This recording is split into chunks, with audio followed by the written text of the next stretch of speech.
Does anybody have a question? Let's start out that way. I have things to talk about, but I'd like to hear from you. So let's see what's going on. Someone has a question for me? If you can just ask me with the audio, that's great. That's the best. But if you need to ask me on chat because you're too shy, then ask me on chat. But I'm here for you. I have lots of things I'd love to share, but I don't know where you are in your path, so I don't know what would be most valuable for you to hear. And of course, I'm Amanda Howell, and this is Radiant Wonder. So this is a live Q&A, which means you ask a question, I give an answer. It's not just a monologue where I sit here and talk. But okay, so nobody wants to ask a question or say anything. Okay, guest number one. Hi. So do you have a question you want to ask just right out on the audio, or do you want to chat it, or what would you like to do? Or you just waiting? Hi, Amanda. Yes, I do have a question. Thank you. Great. I love watching all of your videos, and thank you so much for all of the information that you share. It's been really helpful. Yeah. I've just started my POF program. Okay. And I'm just waiting for the herbs to arrive, actually, hopefully by the end of the week. I have started on your fertility checklist, and I've noticed that this month, after after I had my period, after about 8 months of no period, I started having ovulation pain, and it seems to be lasting longer than 2 to 3 days. So I'm just wondering if that's if that's common, if that's normal, if there's something that you have in terms of herbs that can help with that, or if I should just wait it out. I just wanted to hear your feedback. That's such a good question. I really like that question. When you say 8 months, you haven't even started the herbs yet. You're just using the free fertility plan, right? Yeah. So So smart to do that. Yeah. Go ahead. Yeah, I mean, I didn't have a period since April, and I started your fertility checklist, and I noticed that I had my period come back in October, which was amazing. After following your fertility checklist for about a month or so. So that's been great, and now I'm just waiting for the herbs to come. You know, the reason I love the way what you've done and how you ask the question is that you're really smart. You realize that there was value not just with the herbs, but with what you're doing to help your body. It's a very interesting process that happens. So let me answer your question, and then I'm going to talk about something that's just happened to me today. That not to me, but to my husband today. And it just reinforces how the body works. You see, Western medicine sees different things, pieces and parts, and then they'll go into depth into the pieces and parts with the biochemical analysis that they can do. And then they can bump into something so exciting that if they can change something, then something else could change, and etc. So that's one kind of a medicine. Eastern medicine is all about energy. And it's been going on for thousands of years, this medicine. And they've been studying the energy of the body and how it works. We tend to think of energy as just something we have so that we can go out and do all these things. And we don't, if you're a scientist, you study it. You study the movement of electricity in the body, because that is how energy works in the body. The heart, of course, a lot of electricity and EKG measuring that electricity, but everything in the body is based on energy. And if you have POF, which I like to call premature ovarian fatigue, that means there's always an energy component that's not there. And for us women, anything that has to do with low energy, there's always a blood component. So those are the two main things that you need to bring back. Meanwhile, we've been going through all of this stuff. Hormones are thrown out of balance because we're not having a cycle.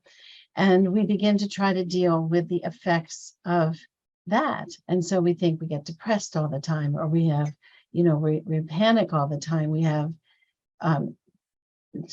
uber anxiety, or we're extremely everything has to be in its place, too much control. We start looking at the mind and the emotions and saying, those are things to fix, and I can fix them. So I'm going to study that. I'm going to do affirmations all around. I'm going to change. I'm going to change how I think, and then that's going to change how I feel. And of course, there's an effect with that. If you can't do anything in life unless you imagine that you can do it, and that gets the ball rolling. But the deepest need the body has is more energy, because if you have more real energy, not just something that you get from an extra strong matcha in the morning. And that kind of energy is basic for all the parts of the body to work. So when you start doing the free fertility plan, you are also active helping the body to use what it already has, because you weren't taking anything new other than maybe adding cooked greens to your diet, and use what you have and find a better balance for it, help the energy flow better between the different organ systems so that there's more communication. Western medicine thinks of everything as the organ system is separate. You go to the cardiologist, you go to the reproductive endocrinologist, you go to everybody has their own specialty, and it's in pieces and parts. In Eastern medicine, the main focus is the way the energy communication between the organ systems. If you get really, really, really wired up and crazy and you're feeling just, what happens? Where does that energy go? What other organ systems are affected? So when you see, I think I have a picture of this, if I can share screen. Let me share screen real quick. If you go to, let's just share screen here. Are we sharing screen? Yes. Okay, then let me go here and see if I can get to my main, this. So this is the way Chinese medicine looks at the organ systems. And it's not like they don't know about the gallbladder, or they don't know about, the pancreas and all of that, because they did know about the different organ systems, but they just named the main ones that are in charge of anything happening in that area. And then they started observing if something goes out of balance, what else is affected, and then how do you keep it strong? So if we look at the reproductive system is very much involved with the Jing and the liver and the digestive system, those three things. Because the digestive system generates energy for you to run on every day. And if you have extra, then it goes into the Jing and you get more. That's your savings account of energy. This is your checking account of energy that you fill up every day. And then the liver is very affected, yes, by stress, same thing as Western. Also hormonal balance, even though they didn't know what hormones were, they could see that there was something happening there. So when hormones get out of balance and then you get a little crazy, because you can feel that, if that energy is too much for the liver to handle, where does it go? Well, it can go up into hot flashes, headaches, getting crazier, or it can attack your digestive system. If your digestive system's weak, if you get really upset, sometimes it's hard to eat and digest the food easily, or you could get gas or bloating or reflux or whatever. You get all of those things. And if your liver is overacting, it's sucking energy from the deep energy of your body that is down below. So when you are setting things up with the free fertility plan, you are helping the flow of and the communication between these organ systems to be more supportive of each other. So you've been doing this and you've loosened something up and your cycle came back. Has your cycle repeated, or has it just been once? It's just been one so far. My next cycle is due to come back in November, the beginning of November, so November 5th. Uh-huh. And are you feeling any symptoms or not really? Um, at this time, so I've been feeling ovulation symptoms, so cramping in my lower abdomen, like leg pain, things like that. And it's kind of, It's I've still going seen, on. yeah, it's just continued for more than 2 to 3 days now since last week. So, and some days it's worse than others, but not excruciating pain or anything like that, just discomfort. Right. So your body's getting what it needs, but it hasn't been able to put it all together yet. And you build energy so that you have more strength for the body, but then at the same time, you want the energy to flow easily and not get stuck. And so we always talk about the 5 energies of the body: hot, cold, dry, damp, stuck. So whenever there's pain, there's stuck energy. If it's a sharp stabbing pain, then it's what we call blood stagnation, where actually there's blood involved in it being such a sharp stabbing pain. Otherwise, it's just a blockage. And so you have tools already for the blockage of energy. You have the fertility massage. You have, which you may or may not do sometimes, is one of the compresses that you put on your body with what is it? Castor oil packs. Or you may have mugwort oil that you've used on that area. You may use a haramaki.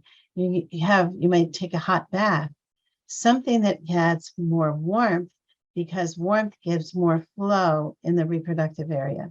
When there's a blockage of energy in the reproductive area, it's usually because it's hitting something stuck. And usually that stuck in that area of the body has to do with the energy of cold, where something is not warm enough, not able to break down and move forward. So do you tend to chill easily? Probably not, right? I do chill easily. Yeah. Yeah, If you feel your lower belly, does it feel cooler or warmer than the rest of your body? it does. My lower belly is usually a lot cooler than the rest of my body. So have you looked at our website and looked up the words cold uterus? Um, I've read a little bit about it, and I'm hoping that the herbs I've ordered is going to help with that a little bit. Oh, it's going to resolve it. That's awesome. Cold uterus is not a disease. You were not born, you might have been born with that area being cold because you were cold all the time. Your mother might have been that way, your grandmother might have been that way, but it really doesn't matter because you are unique and you are yourself. And as you learn what the body needs, and it needs more warmth in that area, and you start applying some of that, well, lo and behold, that warmth comes back. Are your hands and feet cold? All the time. All the time. So something in the future that um, you might you might think of is you might want to try Digestes number 2. There's a 1 and a 2, and 2 has a lot to do with helping the circulation of blood and energy move to the extremities, the hands and the feet. A really good tea is cinnamon tea. And if you want to put a little bit of fresh ginger in it, that's a really good idea too. So you take a very thin slice of fresh ginger, you don't even have to peel it, and you score it, which means like you just put 2 lines this way, 2 lines that way to open up the herb. You throw that in the bottom of a cup and you put in a cinnamon stick. Now don't leave the cinnamon stick in too long or you're going to have ooey gooey cinnamon tea. You will not want to drink it. But that kind of a tea, if you put hot water on it in the beginning of the day, you can put room temperature water on it, warm water on it again. All those herbs have been activated. And it will really help, because if you have cold hands and feet, you probably have some coldness in your digestion too.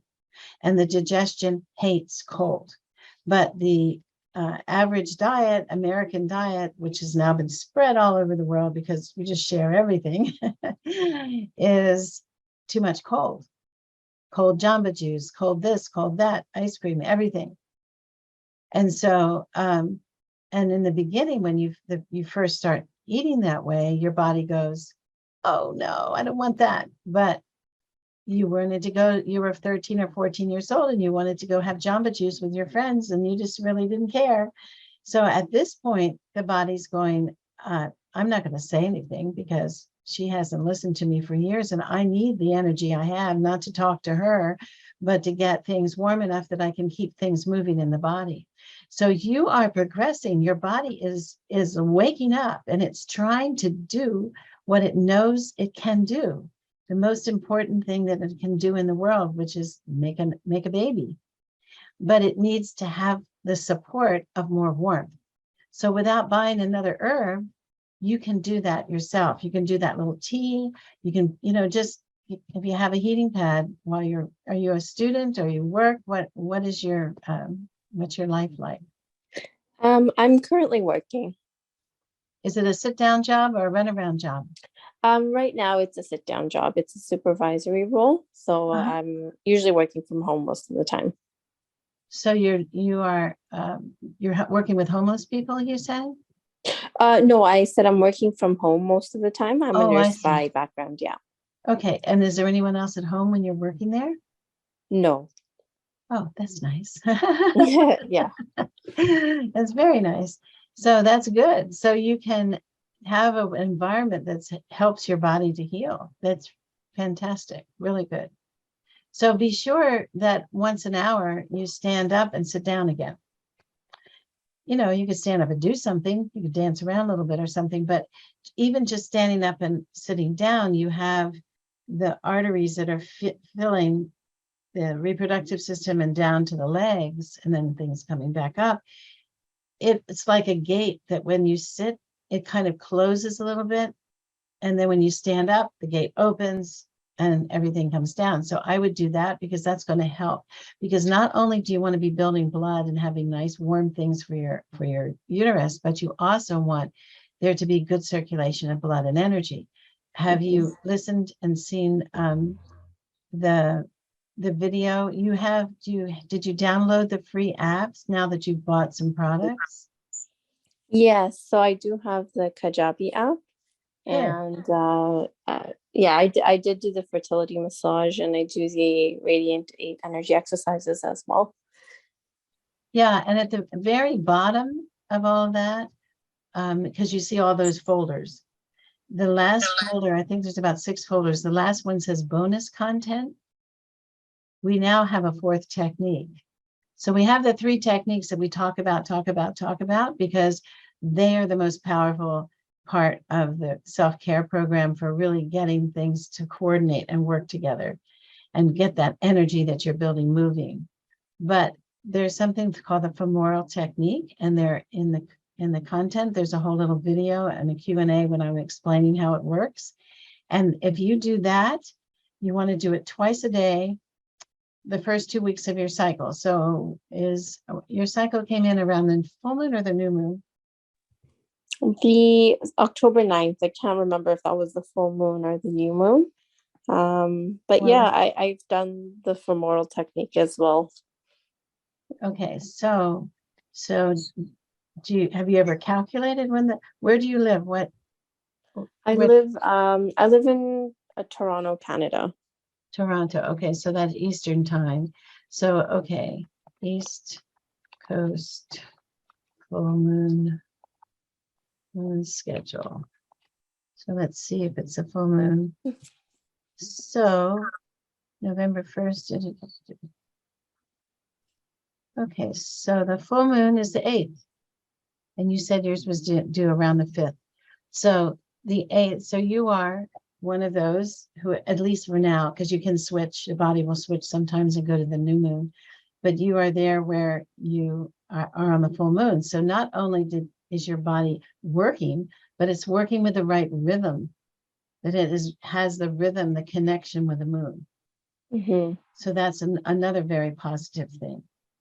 So you want to add warmth to that area. And then I would also feel free to massage it. So, and the femoral technique, do you know when to do that? The first 2 weeks of your cycle, so, Right. when you get your period and then a week after as well. Exactly. Exactly. So that's going to help both of those things. Does this I have a satisfy question. your question, or do you still feel like I'm not giving you a whole answer? No, that was good.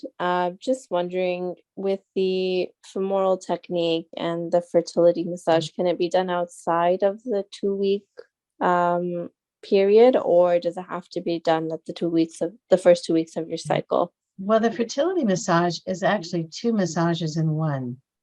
So the first is for the liver, the spleen, the whole digestive system, because it's higher up in the body, right? Mm-hmm. Yeah, and you're basically following the colon, which of course goes into the low body, but it's a digestive system. It's releasing blockage there. Again, with the same principle of standing up and sitting down, although that doesn't affect this. If you release what's above, it helps it to come down. So you are holding tension, all of us are, primarily in the upper part of the body. That's where we feel it. We feel it in our neck, our shoulders, our back, our heart, our lungs, we feel it here. So the liver is very much involved in all of that. So there's actually a point in the middle of the sternum, which is right between your breasts, that if you're feeling tight, and if you're feeling, it can be your lungs feel tight, and you just can't breathe as deeply as you want to breathe. It could be the tension that you're feeling that's creating a pre-headache kind of feeling in the body. So let's see, the lungs, or it could just be tension itself. So tension coming from the liver or the lungs or the heart. It could also be coming from the heart. So all of that gets released. So if somebody felt that they're getting a little bit of fluttering in their heart and they feel a little uncomfortable. I mean, they're not going to have a heart attack, most likely, but they feel that stuff. If you press on this point, it's called REN, R-E-N 17. And so you can Google it, but you'll feel down your sternum and you will feel, oh, that's painful right there. So you're not afraid of pain in your body anymore, because you know the difference between the pain that you need to go to the ER, and the pain where it's probably something that's not giving, there's what we call deficient pain, where there's not enough support and the body's like hurting, trying to hold everything together. So you press into that, you feel the pain, and you breathe into it. You just breathe into the pain, and when you breathe in, you just imagine it releasing and relaxing. You breathe into it. Sometimes my jaw gets so tight. This is a true confession, right? Because I'm dealing with so much stuff all at once. I will just not want to express that out to the world. I'll just want to do my job, and I tense my jaw, and it can get really tense. And so my chiropractor will put the glove on, and he'll go and he'll be releasing the masseter muscle, which is around the jaw. And oh my God, it's going to be painful, but I breathe into it. And then imagine that it relaxes, and that makes it relax so much faster. So you want to use your mind when you're touching your body. So that's why when you listen to the free fertility massage and I'm explaining it to you, I'm like saying, okay, feel that, because you're creating a relationship with you and your body, where your body will tell you things that need to be changed or worked with before you can even figure it out with your mind. Let me make sure there's not other people here that I've ignored. Probably that's usually what happens. Nope, looks like we're all clear. Okay, so when you breathe like that and press in, you allow that to release. That makes sense? So when you do the fertility massage, you're doing the same thing. There's a thing called hara massage. It's Japanese, where they use the ball of the hand and they'll go around in a circle. And it's really amazing when you press firmly all the way around the body in this circle. If there's an area in that diagram that we were looking at, if there's an area where there's a heart, it doesn't set up just like this, but say it is actually physically the heart, or down here in the bottom where it's the jing or the kidney, and you press there and it just goes down, there's a weak energy there. It needs to be built up. Same thing could happen with the digestive system. If your digestion's real weak and you have really soft stools, or you get real constipated once in a while because there's not enough blood, but there's just softness and not enough strength, it will move in more, like just sink right in, and you can move it in. So your body talks to you all the time. You just don't always know what the language is. So your body's saying, hey, girl, we're going to do this. We're going to get you back into a regular routine. But look, I'm trying here to make this work, and I just can't get out of this stuckness. When you ovulate, there's feeling pain, feeling bloating, feeling all of that. That's not normal. Normal is you don't even feel the ovulation. Normal is when your cycle's coming, you don't even know that it's coming, and bingo, then there it is. So it's a new normal that your body's going to be working into. Now, did I answer what you asked, or did I skip on to something else? How are we doing? Let's see, someone's chatting. Looks cannot hear me. Okay. Ask a question. Yeah, you can ask a question as soon as we're finished with this one. Hold on. And let me make sure that you can ask things. Okay, number one. Yes, number one. Let me just make sure I finish this, and then I'll figure out what's wrong and why this person can't hear. Let me open this up and see. Allowed to talk. Okay. All right. So that probably fixed that one. Now you can talk. Okay. Okay. So guess number one. Someone's talking right now. Is that who's guest number one? This is guess number one is the one that we've been talking together about. Her period came, and then she's been having ovulation pain for 2 or 3 weeks, or a while. So I just wanted to make sure we finished with that question. You haven't even though you can't talk, you haven't been able to hear either? No, I could hear, but let's finish guest number one. Okay, so this let is me interesting. No problem. Okay, so number one. Did we finish? Are you satisfied? Is there something else you need to know? No, thank you, Amanda. Thank you for covering that. Really appreciate it. Yeah, so just in your mind, it's just like if you tend to chill all the time and you were working in an office, I would be telling you don't put a space heater underneath your desk, because that will dry you up inside, and you don't want that. And for you, you want to give yourself 100% protection to protect yourself from the cold in the winter. And you're living in Toronto. Yeah, it gets quite cold. Yeah, I've been to Montreal, but I have never been to Toronto. But anyway, and that was a long time ago. I was in my early 20s. Right. But anyway, it's so beautiful up there. So this is a great time for healing. The winter is a very special time when you can jump way forward on your healing. It's also a time when you can really increase the warmth. So probably I'll be doing some sort of a Q&A about that subject. And also, if we're doing something that has not this many people on it like we are now, sometimes it's interesting to also know about moxa sticks and how to use those if you tend to be cold all the time.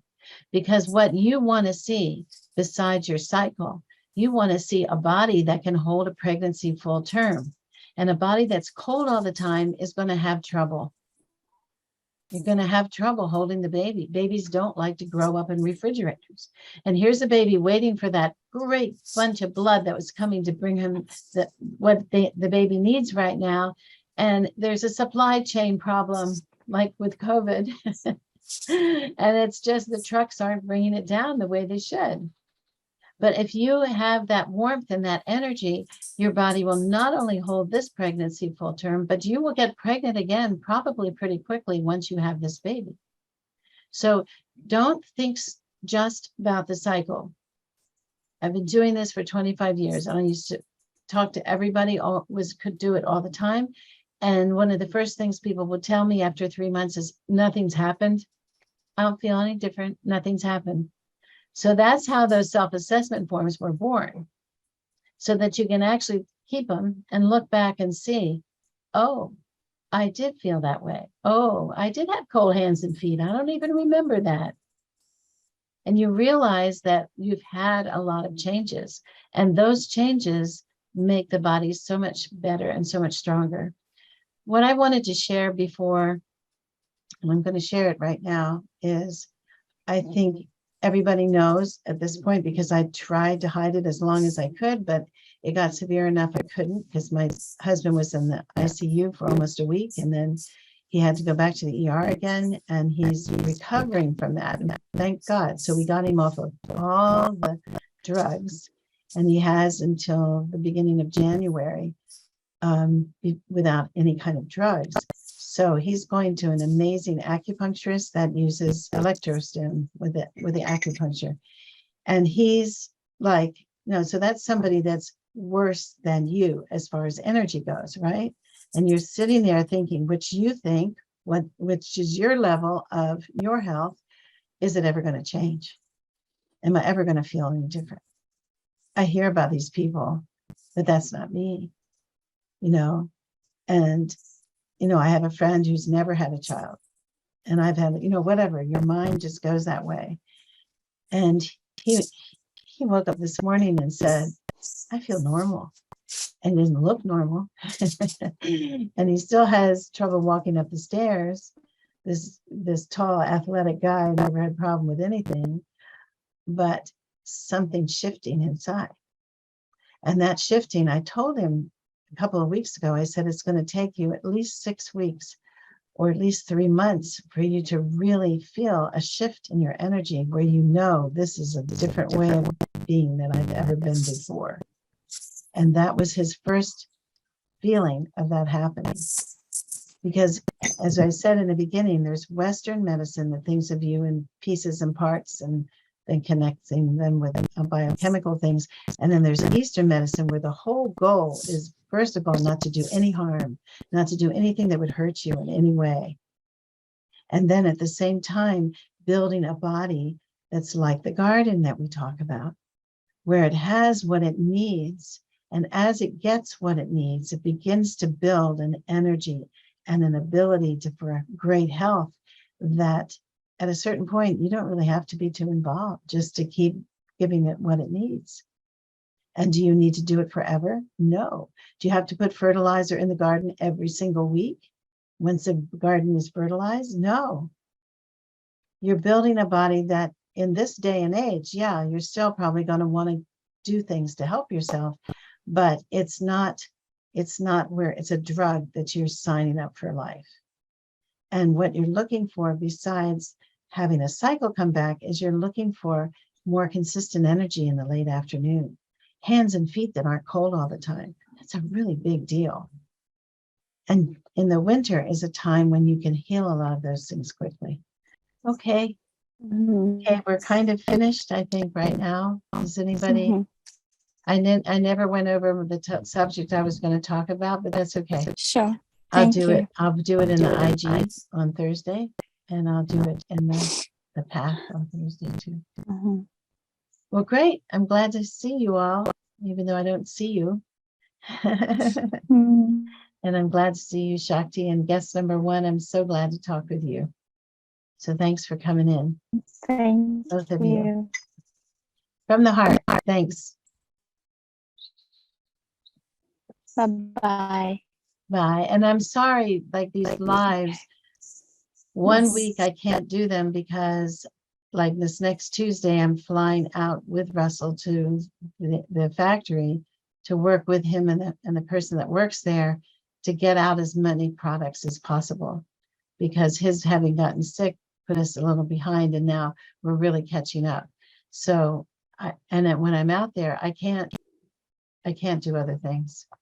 I did an IG live last time I was out there. I'm going to try to keep doing that, but everything else has to stop for that week.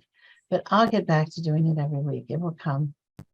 So just watch the newsletters and you'll know what I'm doing where each week. And I didn't expect anybody to show up today because Michelle does newsletter with me and she's amazing with what she does. Did you enjoy seeing her picture and Reese's picture in the newsletter? She's beautiful. The Halloween one. They're both amazing. And so she'd had it already and I could have sent it out on Tuesday, but I was so busy I didn't. And then I thought I sent it out this morning. It didn't go out, so we just sent it out. But the one last week had a picture of both of them in it. And I love that picture down at the pumpkin place. Okay, so I will probably not see you on, I won't next week on this particular one, but I will be on the IG. Okay? So for the last time, goodbye. Let's see. Thank you.